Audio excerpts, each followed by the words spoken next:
अस्सलाम नाज़रीन, मैं हूं असद अली तूर अपने प्रोग्राम असद तूर अनसेंसर्ड में। आज जो हम आपके लिए लेके आ रहे हैं प्रोग्राम, उसमें दो तहलका खेज खबरें हैं और अंदर की जिस पर हमने मुकम्मल तहकीकात की हैं। एक तो जो सिंध हाई कोर्ट का जो कंट्रोवर्सी आई हुई है, जो मिलिट्री कोर्ट्स के खिलाफ अपील फाइल करने की, उस पर ज़रा आपको बताएंगे कि वो कहानी है क्या, हुआ क्या, कहाँ से तारे हिनी, किसने किया, कैसे मीडिया में आई, ये सारी आपको अंदर की खबर बताएंगे। फिर जो दूसरी खबर हम आपको देंगे वो एडिशनल सेशन जज वारिस अली साहब ने ऐसा क्या जुर्म किया कि उनको लाहौर हाई कोर्ट ने ओएसडी बना दिया, ऑफिसर ऑन स्पेशल ड्यूटी, यानी कि ऑफिसर बेकार खास। तो ये भी आपको बताएंगे और ये सब कुछ फिर तीसरा ये बताएंगे कि किस तरह से सब कुछ एक ऐसे वक्त में हो रहा है जबकि मुल्क के चीफ जस्टिस काजी फाइज ईसा हैं। तो चलिए पहले हम आपको ये बताते हैं, ये क्या चीफ मिनिस्टर सिंध ने पिटीशन फाइल की थी या उनसे बगैर कंसेंट के फाइल की गई, तो कहाँ से फाइल की गई, ये आपको अंदर की कहानी आज बताएंगे मुकम्मल मालूमात के साथ। तो देखिए, ये पिटीशन 16 तारीख को मीडिया में आई कि चीफ मिनिस्टर सिंध ने ये पिटीशन फाइल कर दी है। सिंध हुकूमत ने मिलिट्री कोर्ट्स के जो अगेंस्ट फैसला आया है सुप्रीम कोर्ट की तरफ से कि वहाँ पर सिविलियन के ट्रायल नहीं हो सकते, तो उसको सिंध हुकूमत ने भी चैलेंज कर दिया है। और सिंध हुकूमत के चीफ मिनिस्टर कौन थे? मकबूल बाकर साहब। वो साबिक जज हैं सुप्रीम कोर्ट के, और जस्टिस रिटायर मकबूल बाकर की अपराइटनेस के ऊपर तो कभी कोई क्वेश्चन कर ही नहीं सकता। और उनके होते हुए अगर ये सब कुछ हो गया तो फिर ये कोई कुछ तो था वो। और हमारे दोस्त जो मुइज़ जाफरी साहब हैं, एडवोकेट हैं, और अब्दुल मुइज़ जाफरी इसके अलावा पॉलिटिकल कमेंटेटर भी हैं, डॉन में लिखते भी हैं, बड़े ज़बरदस्त लिखारी हैं। उन्होंने वो जस्टिस रिटायर्ड मकबूल बाकर का फैसले का एक कोट ट्वीट कर दिया, जो उन्होंने ख्वाजा साद रफ़ीक के बेल देते हुए लिखा था, जो फैसला जस्टिस मकबूल बाकर साहब ने। तो उन्होंने लिखा था कि रियासतें अगर बड़े ओहदों पर बोने फाइज कर दें तो बोने कभी भी बड़ा काम नहीं कर सकते। ठीक है, तो अब जब वो हुआ तो चीफ मिनिस्टर हाउस से हमने सबसे पहले, मैंने ही ट्वीट किया कि चीफ मिनिस्टर ऑफिस डिनाई कर रहा है कि ये सिंध हुकूमत ने कोई ऐसी मिलिट्री कोर्ट्स वाला फैसला चैलेंज करने वाली अपील फाइल नहीं की। उससे अगले दिन प्रॉपर चीफ मिनिस्टर हाउस से आ भी गया डिनाइल ऑफिशियल तरीके से।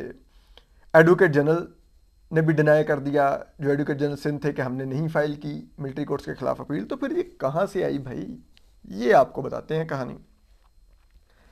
तो देखिए, जो ये खबर थी मीडिया को कहाँ से आई, ये हम आपको बता देते हैं। मीडिया को ये एडवोकेट जनरल सिंध के ऑफिस से लोगों ने, ज़रा ये बताते हैं, जो हमने मुख्तलिफ सहाफ़ियों से बात की, किसी एक से नहीं, एक से ज़्यादा सहाफ़ियों से बात की, उन्होंने कहा कि हमें वहाँ से ये 17 सफ़ों की अपील का ड्राफ्ट दिया गया 16 तारीख को, और कहा गया कि देखें ड्राफ्ट पे 17 तारीख दर्ज है, तो 17 नवंबर को ये फाइल, यानी कि कल सुबह ये फाइल हो जाएगी। तो जब उनसे पूछा गया कि अभी फाइल क्यों नहीं हुई, ड्राफ्ट तो तैयार है, तो उन्होंने कहा कि कुछ एफिडेविट्स पे दस्तखत होने रह गए हैं, वो दस्तखत होके आज आ जाएंगे, कल सुबह फाइल हो जाएगी, आप खबर चला लीजिए। तो सारे मीडिया ने चलाई खबर। ठीक है, सारी बात। अब एडवोकेट जनरल सिंध के दफ्तर के लोग अगर दे रहे हैं तो इससे ज़्यादा क्या अथेंटिक हो सकती थी।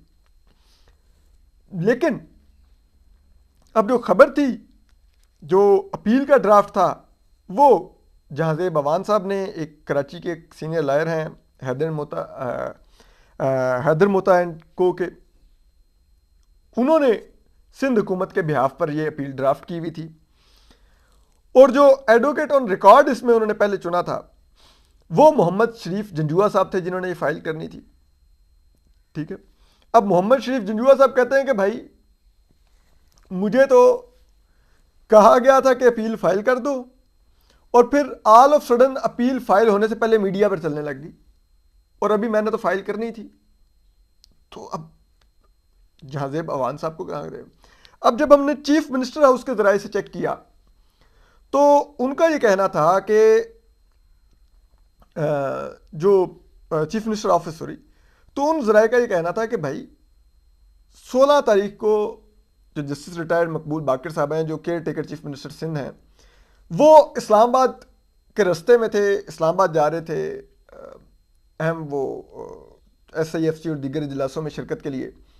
तो कहते हैं उनको तो हमने कॉल करके बताया कि सर ये खबर चल रही है कि आपने ये अपील फाइल की है सिंध हुकूमत ने। तो चीफ मिनिस्टर सिंध कहते हैं कि हक्का बक्का रह गया। उन्होंने कहा नहीं, मैंने तो कोई ऐसी अपील ना फाइल करने की अप्रूवल दी है, ना मुझसे डिस्कस हुई है, ना मेरे टेबल पे ऐसी कोई चीज़ आई कि ये कैसे फाइल होगी। तो फिर चीफ मिनिस्टर ऑफिस के अंदर थरथली मच गई और उन्होंने इधर उधर से चेक करना शुरू कर दिया कैसे ये फाइल होगी। तो उनको बताया गया कि ये चीफ सेक्रेटरी जो सिंध है केयर टेकर, उन्होंने अप्रूवल दी है। अब वो चीफ सेक्रेटरी सिंध से पूछा गया तो जराये कहते हैं कि उन्होंने भी डिनाई किया। उन्होंने कहा कि भाई मुझे तो कोई ऐसा इल्म ही नहीं है, ना मैंने अप्रूव किया, ना मेरे दस्तखत हैं इस अपील के ऊपर, आप चेक तो कीजिए। तो अब वो देखा गया तो वो दस्तखत भी नहीं थे, वहां पर कुछ भी ऐसा नहीं था। फिर उसके बाद मजीद मची थरथली कि ये भाई कहाँ से अपील गई। अब एडवोकेट जनरल ऑफिस से पूछा गया तो वो भी मुकर गया। उन्होंने कहा जी हमने कोई ऐसी अपील फाइल नहीं की। ठीक है, उनसे पूछा गया कि क्या जहांजेब अवान को आपने एंगेज किया है, तो कहते हैं कि एडवोकेट जनरल ऑफिस ने यह भी डिनाई किया कि हमने जहांजेब अवान को एंगेज नहीं किया। ठीक है, अब जाहिर बात है कोई लॉयर अगर प्रोफेशनल एंगेज होता है तो उसको एक फीस अदा की जाती है। तो अब जब यह चेक किया गया कि क्या जहांजेब अवान साहब को सिंध हुकूमत में से किसी ने भी फीस की अदायगी की है इस अपील का ड्राफ्ट तैयार करने के लिए, तो वो भी इल्म हुआ कि किसी ने जहांजेब अवान को फीस नहीं पे की हुई। तो क्या जहांजेब अवान चैरिटी कर रहे थे कि वो मिलिट्री कोर्ट्स की अपील चैलेंज करने जा रहे थे? तो चैरिटी तो नहीं करते, वो एक प्रोफेशनल लॉयर हैं। फिर काफी इधर उधर देखा गया। अब दो जगह थी जो जहांजेब अवान साहब को एंगेज कर सकती थी, एक एडवोकेट जनरल सिंध का ऑफिस और एक सिंध की लॉ मिनिस्ट्री। ठीक है, और सिंध के इस वक्त केयर टेकर जो लॉ मिनिस्टर हैं वो है क्या नाम है उनका, भला सा नाम है जी, तो ये है उमर सुमरो साहब। ठीक है, अब उमर सुमरो साहब का भी बैकग्राउंड बड़ा दिलचस्प है। ये इलाही बख्श सुमरो साहब की फैमिली से इनका ताल्लुक है, तो जाहिर बात है मिलिट्री एस्टेब्लिशमेंट के बहुत करीब होंगे। और कुछ ज़राए ये कहते हैं कि इसी वजह से सिंध की केयर टेकर गवर्नमेंट का हिस्सा भी बने थे कि ये मिलिट्री एस्टेब्लिशमेंट के करीब थे। और इन्होंने इससे पहले PTI के टिकट पे हालांकि इलेक्शन भी लड़ रखा है, लेकिन अब ये केयर टेकर चीफ वो लॉ मिनिस्टर सिंध हैं। तो अब ये इस तरह की चीज़ें थी। तो फिर क्या उनकी तरफ से हुआ, कैसे हुआ? अब कुछ ज़राए ये दावा करते हैं कि ये जो अपील का ड्राफ्ट तैयार करवाया गया, ये फिर मोस्ट लाइकली हमारी मिलिट्री एस्टेब्लिशमेंट के लोगों ने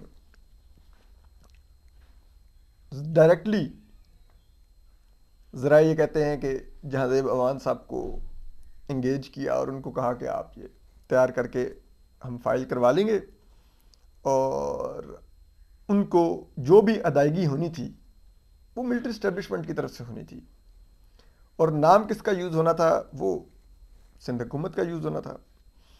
अब उसमें ज़रा ये भी कहते हैं कि जब हमने ये भी चेक करने की कि किसी मौके पर सिंध हुकूमत से ये कहा गया था कि ये अपील फाइल करनी है, उनसे ख्वाहिश का इजहार किया गया था, तो वो बताया जाता है कि सिंध हुकूमत से कोई भी ऐसी ख्वाहिश का भी इजहार नहीं किया गया था कि आप ये अपील फाइल करें।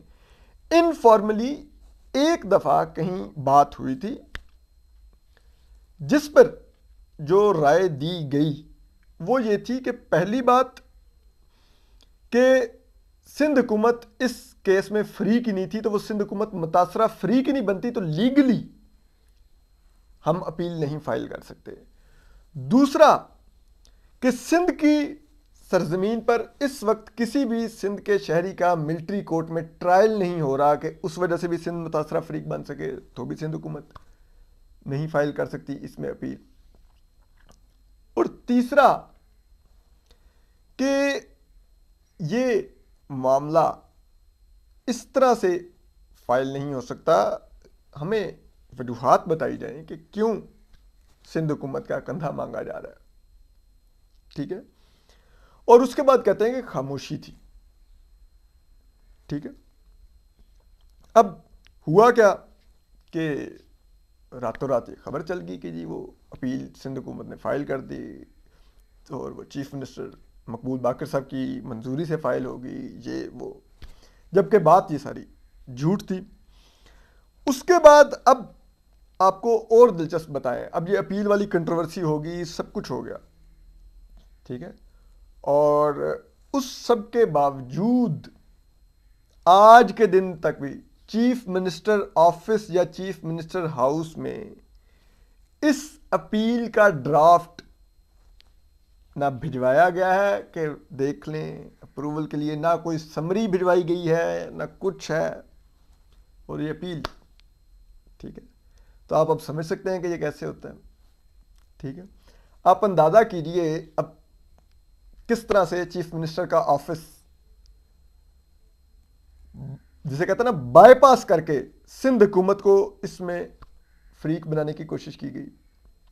इसी तरह आप देखिए उस गुज़िश्ता दिनों सेनेट में 15 सेनेटर बैठे हुए थे सेनेट में, तो अचानक से करारदाद आ गई कि वो मिलिट्री कोर्ट्स के खिलाफ जो सुप्रीम कोर्ट का फैसला आया उसको वापस लिया जाए, और वो करारदाद 12 सेनेटर्स के वोट से पास भी होगी। 100 सेनेटर्स का हाउस है, 15 प्रेसिडेंट थे, 12 ने करारदाद पास कर दी। और फिर अगले दिन हैट्स ऑफ टू तमाम बड़ी पार्टियों के सेनेटर्स ने एहतजाज किया और उन्होंने कहा कि ये करारदाद वापस लें। ये कैसे पास की? तो वो जो सादिक संजरानी नाम का जो चेयरमैन सेनेट है, जो मिलिट्री स्टैब्लिशमेंट का बंदर है, फैज़ हमीद का टाउट है, उसने इजलास एडजर्न कर दिया विद इन मिनट्स, बजाय इसके कि इजलास का एजेंडा आगे बढ़ाते और उस करारदाद के ऊपर बहस करते। तो अब कोई पता लगाए ना कि सेनेट तक ये करारदाद कैसे पहुंची थी और टेबल हुई थी, ठीक है। जबकि सेनेट में कोई बैठा ही भी नहीं था, 15 सेनेटर्स, वो जो कहता है ना देसी जुबान में चुग्गे में 15 सेनेटर्स बैठे हुए थे, तो कैसे हो गया, ठीक है। तो ये कैसे हो गया कि ये चीफ मिनिस्टर सिंध के अप्रूवल के बगैर जहाजेब अवान को किसने एंगेज किया? बताइए ना, इधर से दूध का दूध पानी का पानी हो जाएगा, ठीक है।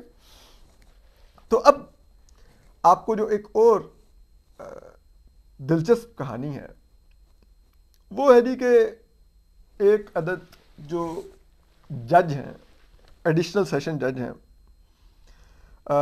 उन्होंने एक ऑर्डर किया, और वो ऑर्डर क्या था जनाब, उनके आगे कोई ज़रा कहते हैं डीएचए का केस था, ठीक है। किसी प्राइवेट शहरी ने अपने प्लाट का डिस्प्यूट डीएचए के खिलाफ केस कर रखा था।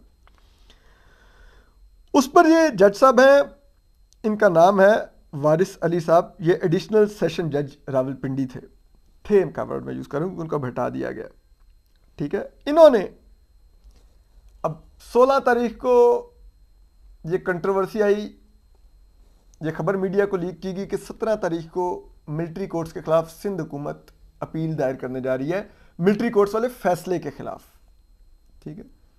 तो वो 17 को फाइल होनी थी, वो तो फाइल हुई ना हुई, 17 को एक और बड़ा फिर फैसला आ गया। वो एक एडिशनल सेशन जज साहब वारिस अली साहब ने दिया 17 नवंबर को। उसमें वो कहते हैं कि जी मामला ये था कि उन्होंने कहा जी कि मैंने एक ऑर्डर कर रखा था, ठीक है, जिसमें मैंने सेक्रेटरी डिफेंस से जवाब मांगा था कि अफवाज पाकिस्तान कैसे कारोबार कर सकती हैं, ठीक है। वो कहते हैं उस पर जो सेक्रेटरी डिफेंस की तरफ से जो पेश हुए वो एक एडवोकेट जावेद इकबाल हैं, उनके क्लर्क पेश हुए। एडवोकेट जावेद इकबाल खुद भी नहीं पेश हुए और उन्होंने एक वकालतनामा दाखिल किया और उन्होंने कहा जी कि ये सेक्रेटरी डिफेंस की नुमाइंदगी जो है एडवोकेट जावेद इकबाल करेंगे और उससे आगे उनके पास कुछ है। तो मैंने उन्हें कहा कि क्लर्क साहब, आप अपने वकील के बिहाफ पर नहीं पेश हो सकते, अपने वकील को क्या वो पेश हो, वकील पेश होने के लिए नहीं था। ठीक है, वो कहते हैं इससे कम से कम एक बात तो क्लियर हो गई कि जो हमने सेक्रेटरी डिफेंस को जो ऑर्डर भेजा था, ठीक है, और जो उनसे जवाब मांगा था कि आप हजूर जवाब दें कि फौज कारोबार कैसे कर सकती है, ठीक है, तो वो कहते हैं इसका मतलब है, वकील के क्लर्क के पेश होने का मतलब है कि सेक्रेटरी डिफेंस को हमारा ऑर्डर मिल चुका था और इसी वजह से उन्होंने उस वकील को इंगेज किया, ये जावेद इकबाल एडवोकेट को, जिन्होंने खुद पेश होने के बजाय क्लर्क को सिर्फ वकालतनामा दे के भेज दिया।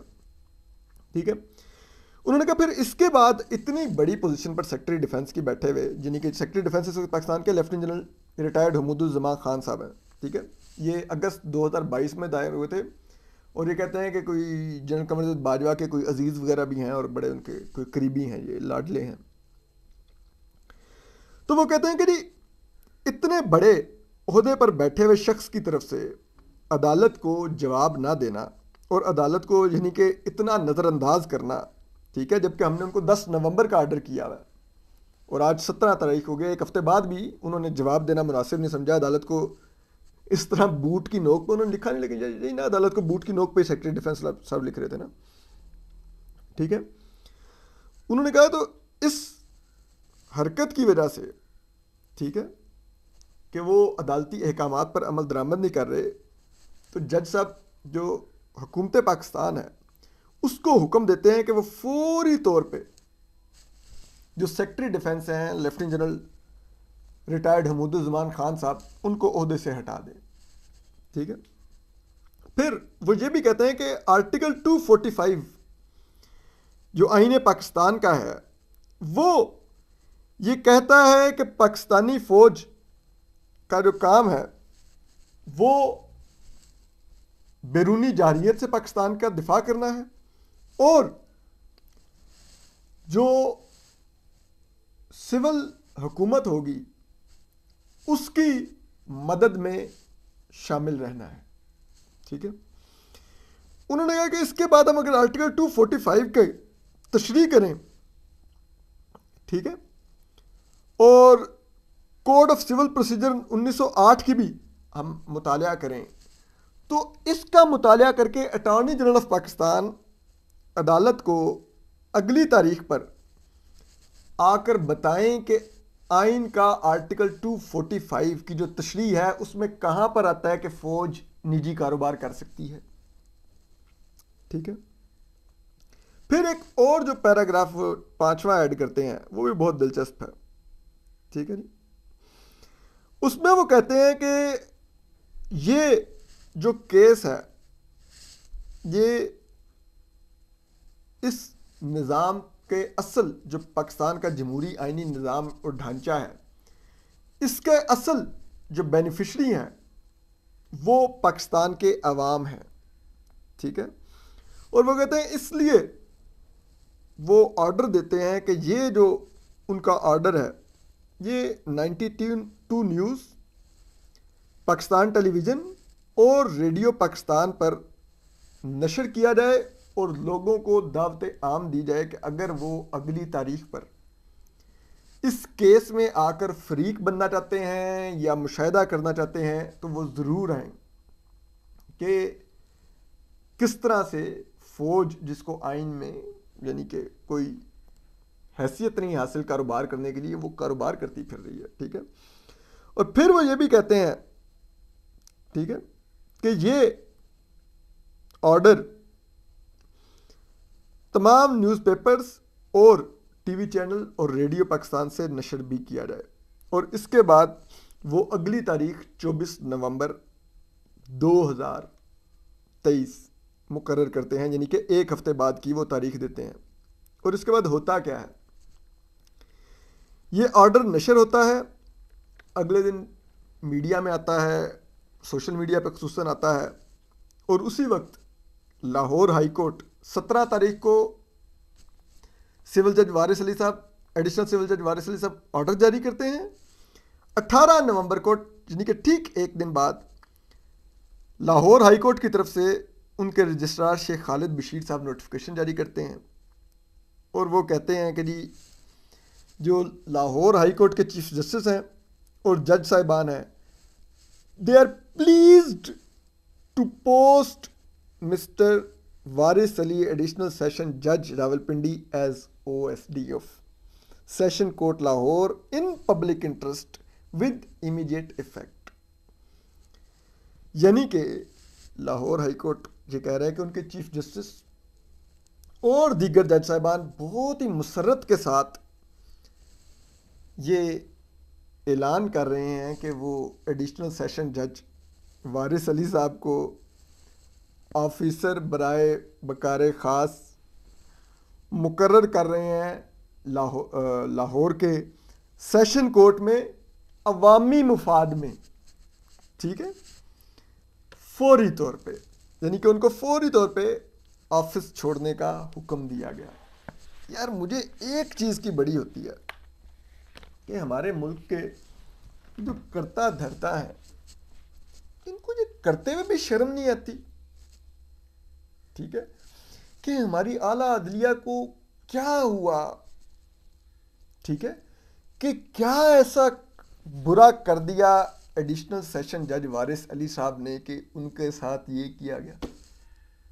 यानी कि हमारी हाई कोर्ट्स को तब कोई जाग नहीं आती। पिछले दिनों वीडियोस आई हुई थी कि वो एक सिविल जज साहब ने वो पुलिस एहलकार पेश ना हुआ, वो रिपोर्ट लेके ना आया, तो उन्होंने सजा के तौर पे उससे कहा कि तुम कोर्ट रूम के अंदर और बाहर झाड़ू लगाओ। क्या ये किसी शख्स की तजलील नहीं थी? लेकिन उस जज के खिलाफ क्या कोई एक्शन हुआ? नहीं हुआ, ठीक है। लेकिन एक जज ने और आइन के मुताबिक उसने फैसला दिया कि फौज कैसे कारोबार कर सकती है। तो हमारे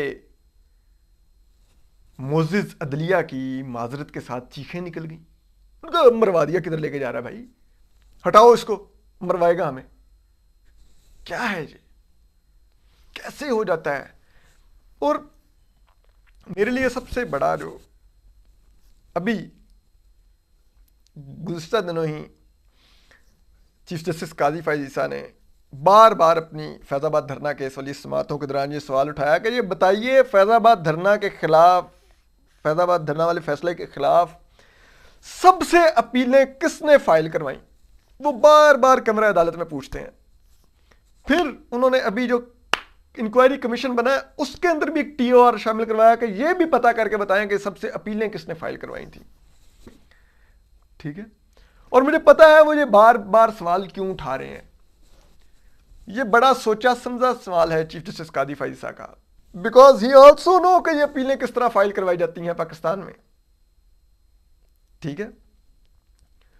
तो अब लेकिन क्या इससे कोई फर्क पड़ा उनके इस बार बार सवाल उठाने से? वही काम मिलिट्री कोर्ट्स वाले फैसले के खिलाफ अपीलों में हो गया ना, ठीक है। तो बात यह है कि ये ठीक है, ये एडिशनल सेशन जज साहब वारिस अली साहब चीफ जस्टिस कादी फ़ाइज़ ईसा और सुप्रीम कोर्ट के अंडर नहीं आते, ये लाहौर हाई कोर्ट के इंतज़ामी दायरा कार में आते हैं। लेकिन ये जिस अंदाज में हो रहा है इस मुल्क में, ठीक है, कि ऐसे मुझे कभी कभी लगता है कि जैसे अभी तक जस्टिस कादी फ़ाइज़ ईसा ने चीफ जस्टिस का हल्फ लिया ही नहीं है, ठीक है, कि लाइक एस्टेब्लिशमेंट को कोई फिक्र नहीं है, वो सब कुछ वही कर रहे हैं जो वो पहले कर रहे थे। एक उन्होंने अपनी हरकत चेंज नहीं की, कि जैसे उनको परवाह ही नहीं है कि एक आइन पसंद, एक डेयरिंग चीफ जस्टिस जिसने फौज के बारे में इतने सख्त फैसले फैज़ाबाद धरना केस में दे रखे हैं, वो इस वक्त मुल्क का चीफ जस्टिस है। उनके इन 13 माह के दौरान हमने कुछ ऐसा वैसा किया तो ये ना हो कि वो हमें पकड़ लें कि ये क्या कर रहे हो, ठीक है। वो कह रहे हैं ठीक है यार, आई नो चीफ जस्टिस कादी फैसल साहब ने अभी तक बहुत सी अच्छी चीज़ें की हैं, फुल कोर्ट के इजलास बुलाए हैं, वो रेफरेंस वाला मामला इनिशिएट किया है मज़ाहिर अकबर नकवी वाला, फिर उन्होंने अदलिया के अंदर अकाउंटेबिलिटी के लिए, फिर उन्होंने जिसे कहते हैं ये मिलिट्री कोर्ट्स के लिए बेंचेस बनाए, फिर वो इसका फैसला उनके दौर में आ गया है। फिर आप देखिए उन्होंने प्रैक्टिस एंड प्रोसीजर बिल को अप्रूव करके अपने इख्तियारात सरेंडर किए हैं। अच्छी चीज़ें हैं, ये बेबी स्टेप्स हैं, लेकिन ये बेबी स्टेप्स हैं। और पाकिस्तान में इस वक्त जो चल रहा है, जिस अंदाज में अगले इंतखाबात को रिग करने का पूरा प्रोजेक्ट इन फुल स्विंग है पाकिस्तान में, ऐसे में ये बेबी स्टेप्स कोई डिफरेंस नहीं क्रिएट कर रहे। और याद रखिए चीफ जस्टिस कादी फैसल का टेन्योर 13 माह का है, 2 माह गुजर गए हैं, 11 माह रह गए हैं। ये तो शज़ान की बोतल की तरह है कि जब इसका मजा आने लगेगा वैसे ही खत्म हो जाएगा, ठीक है। और मैं ये नहीं कह रहा कि चीफ जस्टिस कादी फैसल साहब सब कुछ छोड़ के, जैसे कहते हैं ना, मिलिट्री एस्टेब्लिशमेंट को हेड ऑन ले लें और उनसे लड़ने लग जाए। Not at all.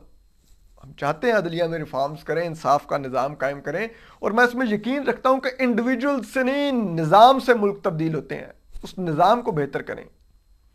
लेकिन जो ये कुछ हो रहा है, इसको भी तो किसी ने टेकअप करना है ना। ये जो आइन को यूं रोंदा जा रहा है, यूं जज एक फैसला दे, उसको मिलिट्री एस्टेब्लिशमेंट आंखें उठा के देखे, मेरा फैसला इसकी ऐसी की तैसी, और उसको हाईकोर्ट हटा दे। सिंध हाईकोर्ट में चीफ मिनिस्टर को बाईपास करके पिटीशन आ जाए। कौन है ये, कैसे कर रहा है और कैसे हो रहा है, और इतनी दीदा दिलेरी से हो रहा है। तो इसीलिए हो रहा है ना कि दे डोंट केयर कि यहां पे चीफ जस्टिस कादी फैसल आ चुके हैं। यहां पर ऐसे लोग मंडला रहे हैं चीफ जस्टिस कादी फैसल के खिलाफ। मैं देख सकता हूं, मैं जानता हूं कि वो किस किस ISI के अफसर से राब्ते में है, क्या कर रहे हैं। ये पूरा एक प्रोजेक्ट चल रहा है कि चीफ जस्टिस कादी फैसल को टेम करके रखो, उनको इस तरफ एक तरफ ही लगा के रखोगे, ठीक है हम आपको कोई नहीं, ये वो आप कर लें, हम वो ठीक है। और आप बड़ा अच्छा, आपके आने के बाद पाकिस्तान जा रहा है, सब कुछ हो रहा है। और दूसरी तरफ एक पूरा आइन और मुल्क का सियासी निज़ाम और जमहूरियत को रौंदने का अमल जारी है। ये चीफ जस्टिस कादी फैसल को सोचना चाहिए कि वो रिटायर होंगे तो उनकी लेगेसी क्या लिखी जाएगी। ये कि उनके दौर में ये सब कुछ होता रहा और उन्होंने उस पर आंखें बंद रखी, लेकिन कुछ अच्छे फैसले दिए, रिफॉर्म्स किए और रिटायर होकर घर चले गए। तो लोग जो उनके दौर में जो तारीख रात इस मुल्क पे आ चुकी है, लोग उस तारीख रात की बुनियाद पर चीफ जस्टिस कादी फैसल की लेगेसी लिखेंगे। ये फिर उनका फैसला है, उन्होंने अपनी लेगेसी क्या लिखवानी है। अपना ख्याल रखिए। अल्लाह हाफिज़।